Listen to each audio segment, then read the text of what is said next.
akan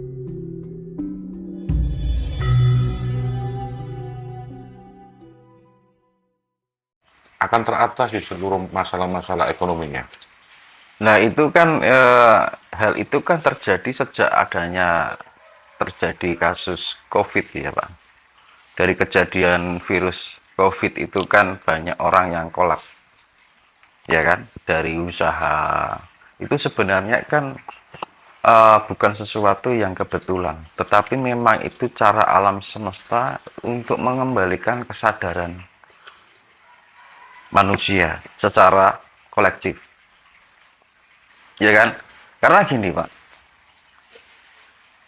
untuk mencapai kesadaran itu orang harus dienolkan dulu. Sampai pada titik yang namanya kepasrahan. Lah, kadang-kadang banyak orang tidak tanggap dengan itu. Kenapa ya kok tiba-tiba jatuh? Akhirnya yang kena apa mentalnya orang. Iya kan? Mentalnya mereka belum siap. Tapi harus dipaksa. Dan itu secara kolektif. Dan sifatnya signifikan, serentak.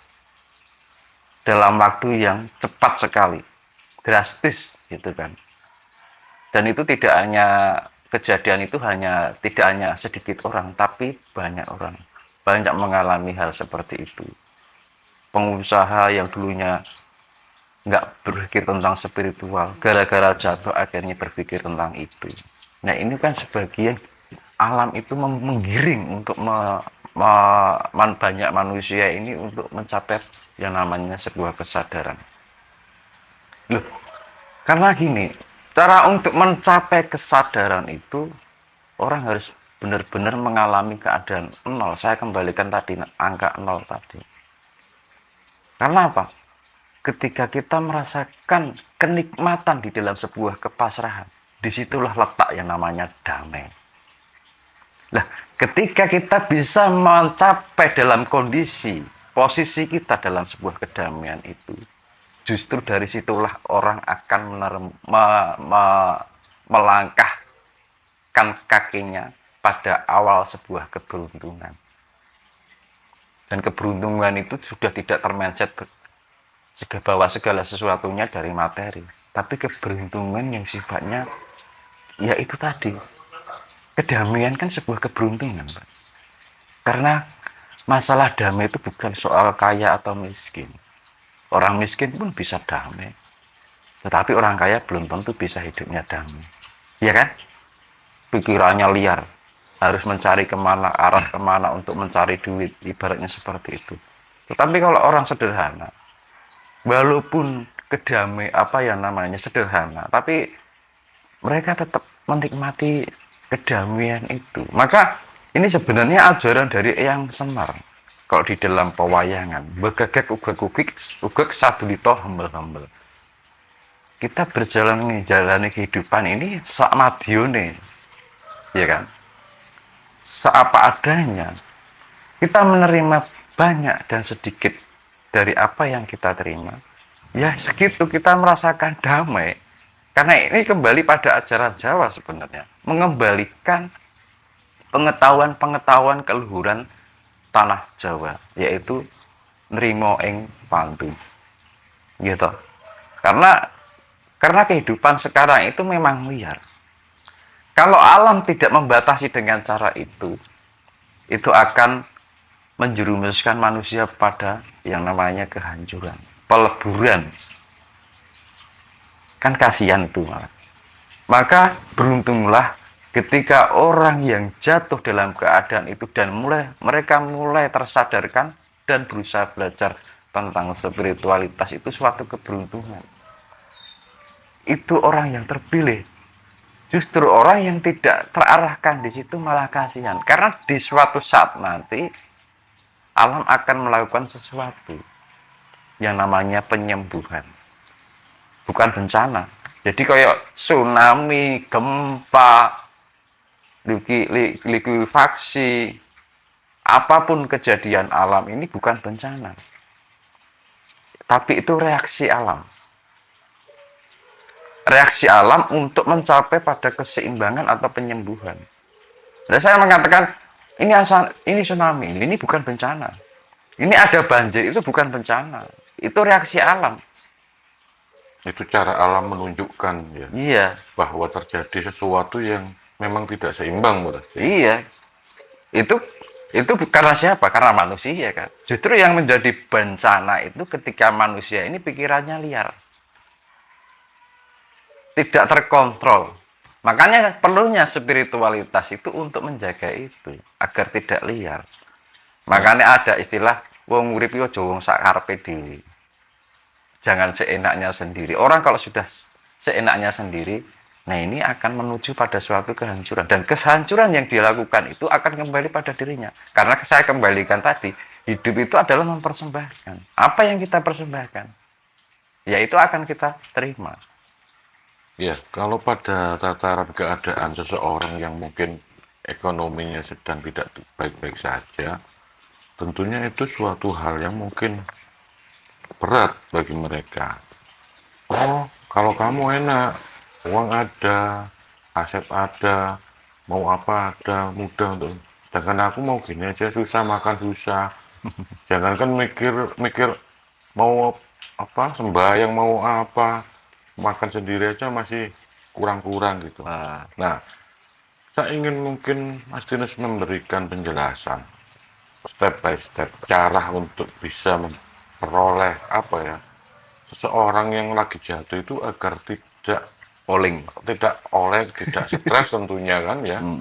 Karena kan mereka ini sebenarnya ada di dua persimpangan. Kalau dia toh nanti itu dengan sedikit kesadaran, nanti mungkin dia akan belajar spiritual seperti Iya. yang Mas Dinas barusan katakan. Tapi kalau yang jalan satunya diambil, nah itu sudah wassalam, mungkin dia akan makin tambah terpuruk dan menderita. Iya. Nah, step-step untuk mungkin belajar mengenolkan diri, membuat apa ya, Damai. pasrah pada diri kita itu mulainya diawali dari mana gitu langkahnya. Monggo Mas. Iya, makasih Pak Dadi. Jadi gini, memang awalnya itu orang akan sangat terpukul ya dengan keadaan itu. Ya kan? Iya betul. Otomatis kalau kalau orang itu tanggap, sebenarnya itu alam sedang menggembleng sebuah mental. Contohnya gini, Pak. Orang yang tidak terbiasa di tempat yang angker. Pasti dia takut ya, cemas, ya kan? Nanti ada pemikiran, gek ini, gek ngono, jangan-jangan begini, jangan-jangan begitu. Nah itu suatu keadaan yang menghantui. Ya kan? Lah, akhirnya apa? Kebalikan dari menghantui itu kan damai. Lah, makanya dari arti kata hantu itu kan kalau dibalik Tuhan. Lah, sedangkan Tuhan itu kan memiliki sifat damai. Lah, dari kehantuan itulah muncul sebuah konflik. Iya kan? Lah, kebalikan damai itu kan konflik. Ada sesuatu yang nggak beres di situ. Ada suatu keganjalan di dalam diri kita. Kenapa? Nah, memang awal pertamanya itu sangat memukul, tetapi lambat laun itu akan terbiasa. Ya kan? Karena mengenolkan itu akhirnya menuju pada sesuatu yang namanya damai. Lah, akhirnya membiasakan sesuatu yang tidak dibiasakan akhirnya menjadi kebiasaan yang disebut damai. Orang tidak biasa hidup damai di dalam sebuah kesederhanaan apa adanya. Ya kan? Akhirnya mau nggak mau dia membiasakan, dibiasakan dan akhirnya terbiasa. Dan setelah terbiasa akhirnya menjadi kebiasaan. Lah kalau sudah menjadi kebiasaan damai, itulah menjadi pondasi seseorang sebenarnya. Ketika Kebiasaan melahirkan karakter nanti kan ya. iya, ya ini akan mengarah suatu hal yang positif, mengarah pada sesuatu yang sifatnya membangun. Nah dari situlah fungsi dari spiritual itu. Jadi damai itu bukan sekedar tujuan, tapi juga cara hidup, cara menjalani kehidupan ini. Belajar menjadi damai dengan cara damai. untuk mencapai damai. Karena damai itu adalah sifat Tuhan. Maka kebalikan Tuhan itu hantu. Ya kan? Orang kalau kebalikan damai kan dihantui, ya kan? Ya kan? Gelisah. Iya. Dihantui kan bermacam. Amarah itu dihantui oleh emosi kita sendiri. Nafsu keinginan yang liar itu dihantui oleh keinginan kita sendiri. Kayak dikejar-kejar itu, ya kan?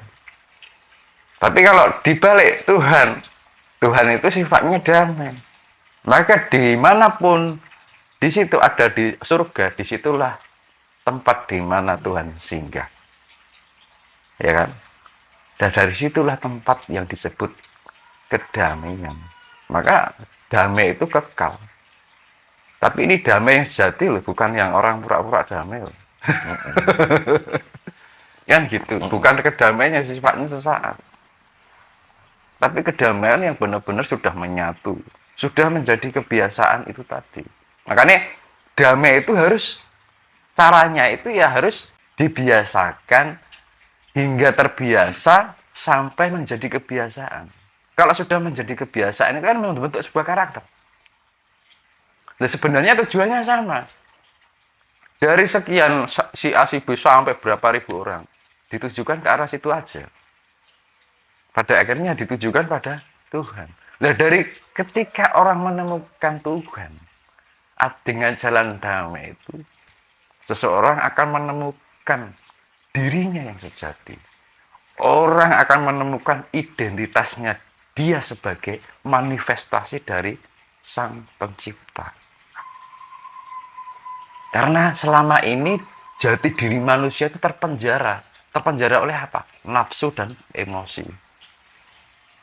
Maka dari itu lingga yoni itu dipakai leluhur, dihormati. Karena itu sangat perlu diperhatikan. Sepele ya. Arti sebuah simbol lingga yoni, dan ternyata ketika kita terjemahkan, kita terangkan, nah arahnya banyak, artinya, maknanya, dan itu menjadi sesuatu yang sangat penting untuk menjadi untuk mencapai pada tujuan yang namanya damai. Nah, damai itu apa? Sifat Tuhan. Ketika kita membawakan sifat yang dimiliki Tuhan, disitulah identitas diri kita sebagai manifestasi Tuhan. Nah, memang kedamaian itu tidak mudah ya bagi banyak orang. Meskipun duitnya banyak, itu juga belum tentu dia mengalami kedamaian. Saya teringat suatu kasus dulu, sudah lama, dalam satu keluarga itu seorang bapak itu meracuni anak-anaknya, dan terakhir dia bunuh diri minum racun untuk diri sendiri. Dia meninggalkan syarat kertas itu bahwa karena kesulitan ekonomi dia takut anak-anaknya nanti tidak makan. Nah, ketakutan yang mungkin muncul dari pikiran si orang tua tersebut itu sungguh-sungguh sangat ekstrim dampaknya kalau tidak bisa memanage, mengontrol untuk mungkin menuju ke kedamaian yang Mas Dinus barusan menceritakan itu. Nah, sebenarnya pikiran itu seperti pisau, bisa bermanfaat, bisa juga untuk membunuh juga. Iya. Jadi positif atau negatif itu tergantung manusianya. Nah, dengan landasan spiritual, kira-kira keterkaitan antara orang yang belajar spiritual nanti dengan bagaimana nanti itu dalam kehidupan sehari-hari ketika ada masalah besar, pikiran itu tidak kalut, paling tidak dia tenang ketika menghadapi masalah. Terus bagaimana dia bisa menemukan suatu keputusan atau langkah yang harus dipilih. Mungkin Mas Dinus bisa menjelaskan nanti gimana kayak sepertinya proses kehidupan ketika orang yang lagi terpuruk itu kalau dikaitkan dengan basic spiritual gitu. Ini ya mengarahnya yang keterkaitan dengan pikiran. Iya. Monggo Mas. Iya pasti Pak. Jadi gini, memang untuk menjalani spiritual kan nggak bisa instan ya Pak. Harus harus ada step by step. Dan itu gini, itu pun orang itu untuk mencapai ini harus mengalami fase kelahiran atau kematian dan kelahiran. Jadi pendewasaan seseorang itu sebenarnya tidak menutup kemungkinan bahwa orang itu mencapai siklus yang namanya reinkarnasi. Beda dengan inkarnasi loh. Rein itu pengulangan, yaitu kematian dan kelahiran. Jadi orang yang sudah mencapai spiritual tinggi itu berarti jiwanya sudah lampau banget. Karena gini, contohnya ya Pak ya. Karena setiap itu kan kematangan spiritualitas kan berkaitan dengan pengendalian gitu. Terus wawasan, pengalaman, pola pandangnya, pola Pola pikirnya, pikir ya. ya kan? Itu kan tidak ditentukan usia. Bahkan anak muda yang masih baru umur 20-an misalkan, ya kan? Terus sedangkan ini ada orang tua dan ternyata pola pikirnya kok ini Musik anak-anak, ya. Banyak itu yang ya. muda malah jauh lebih jangkauannya wawasannya itu Lebih jauh ini. dewasa, lebih Nah, matang ya. daripada orang tua. Nah, itu menandakan bahwa itu perkembangan spiritual itu tidak hanya di pengalaman spiritual, pengalaman hidup. Untuk dengan proses spiritual ini kan tidak hanya di kehidupan sekarang. Justru pengalaman yang kita tidak dapat di dalam kehidupan sekarang itu sangat sedikit. Sekarang gini, orang mengalami kematian, lahir kembali. Mengalami kematian, kelahiran, dan continue terus. Iya kan? Dia akan mengalami pendewasaan secara jiwa, secara innernya. Nah, makanya kan banyak anak muda kok pola pandangnya, cara cara pola pikirnya, wawasannya kok jauh lebih jauh. Kadang-kadang orang tua diajak ngomong anak muda nggak ngerti. Apalagi sesuatu yang berkaitan dengan lampau. Dia malah lebih paham. Ya kan? Nah, maka dari itu perjalanan pengalaman jiwa itulah disebut kadewatan. Karena gini, kedewasaan dengan kedewataan. Iya kan? Karena itu berkaitan dengan kedewataan. Karena jadi perjalanan spiritualitas ini ditempuh dari berbagai pengalaman kehidupan berganti wadah yang namanya reinkarnasi. Jadi pengalaman yang sekarang ini sangat sedikit dari berapa persen dari perjalanan itu. Tetapi jiwa yang baru itu kan baru mengalami fase.